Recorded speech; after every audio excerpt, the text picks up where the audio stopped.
Começar o programa de hoje falando sobre o Setembro Vermelho, que é uma campanha que faz parte do calendário de eventos e destinados a alertar os tutores sobre a importância da prevenção de doenças cardíacas em cães e gatos, porque assim como nós, os pets podem sofrer de doenças cardiovasculares e, claro, precisam de um tratamento adequado.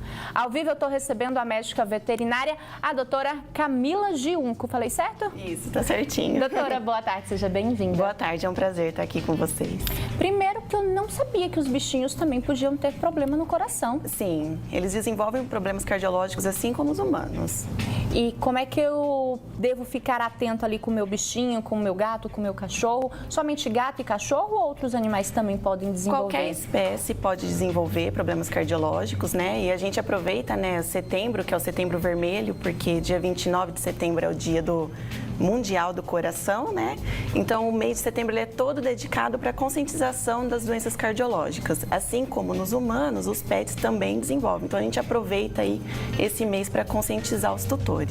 Com relação às doenças, né? Quais são as doenças mais comuns nos animais?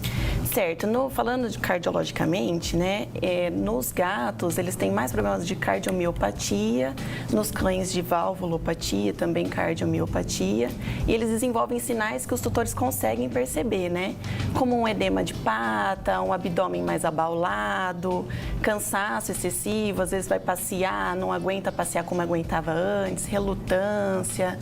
E assim, eles vão percebendo essa diferença, né, de como o animal era e ele mudou, ficou mais cansadinho, uma tosse que não tem relação com problema respiratório. O ideal é encaminhar para um médico veterinário, para ele fazer os exames e assim descobre precocemente, né, a doença do coração. Qual bicho tem mais facilidade ou tendência a ter a doença, o gato ou o cachorro? Todos podem ter, todos são susceptíveis a ter essas doenças cardiológicas.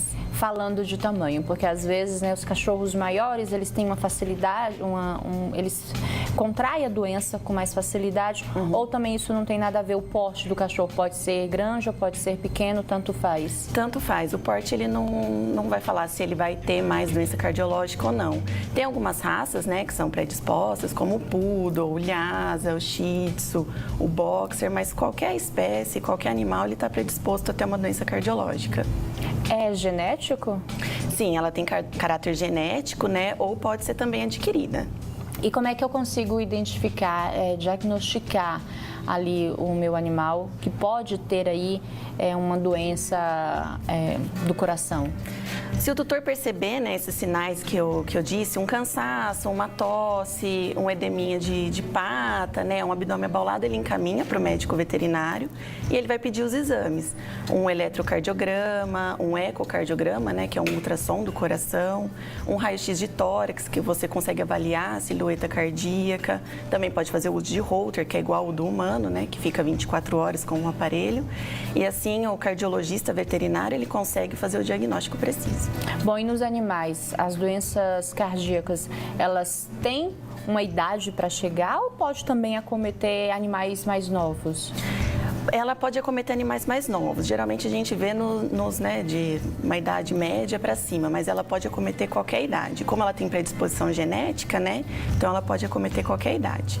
Com relação de ser macho e fêmea, dá para também dizer que mais o macho, mais a fêmea? Ou Não, todos são predispostos a ter a doença cardiológica. Doenças relacionadas ao coração, mas nos pets a gente está recebendo aqui a doutora Camila Giunco, gente. Doutora, vamos lá, a gente falou dos tipos de doença, né? Falamos das doenças que tanto podem acometer gatos e cachorros, animais de pequeno, grande porte, do sexo masculino e também do sexo feminino. Eu consigo evitar, eu consigo prevenir essas doenças nos meus animais? Você consegue identificar o sinal e identificar a doença precocemente, né? Manter também uma dieta saudável do seu animalzinho, exercício, né? E aí ficar sempre prestando atenção nos sinais. Se identificou alguma coisinha errada, já chamar o médico veterinário, fazer um check-up, né, que é ideal, fazer anual, sempre estar consultando o veterinário, porque assim, se acontecer, você consegue identificar precocemente. O ideal é identificar precoce. Então, assim como em nós humanos, que fazemos ali um check-up anualmente, nos animais também é importante fazer esse check-up. Isso, é super importante, porque qualquer alteração você consegue identificar. E quanto mais precoce, melhor o tratamento, mais efetivo e o prognóstico também é melhor. A alimentação, ela pode atrapalhar, ela pode ajudar, digamos assim, nessa questão de desenvolver esse tipo de doença? Então, uma alimentação saudável é bom para o sistema todo, né? Não só para o coração, mas como o sistema todo. Animais obesos, eles vão ter outros problemas além do problema cardiológico, né? Então, a alimentação saudável é bom para todos os sistemas, não só para o coração. Manter ele sempre ali no peso ideal, controlar, né, o fornecimento da ração, seguir, né, se pode dar um petisco ou não. O ideal é sempre manter ele saudável, né? Porque ele não desenvolve problemas cardiológicos e nem outros problemas. Aquelas rações que costumam ter óleo, não sei se seria bem óleo, né? Mas elas costumam ser mais pastosas, às vezes vem em sachê ou em lata. Elas são ideais aí para dar para os animais ou elas é aquele tipo de alimento que pode prejudicar, que pode atrapalhar aí o sistema imunológico do animal? A alimentação úmida, né? Isso. Então, o ideal é você fazer uma nutrição adequada. Por exemplo, se é uma ração seca, você seguir ali o rótulo ou a recomendação do veterinário. Se é uma ração úmida, você seguir ali talvez uma marca que o veterinário indique, né?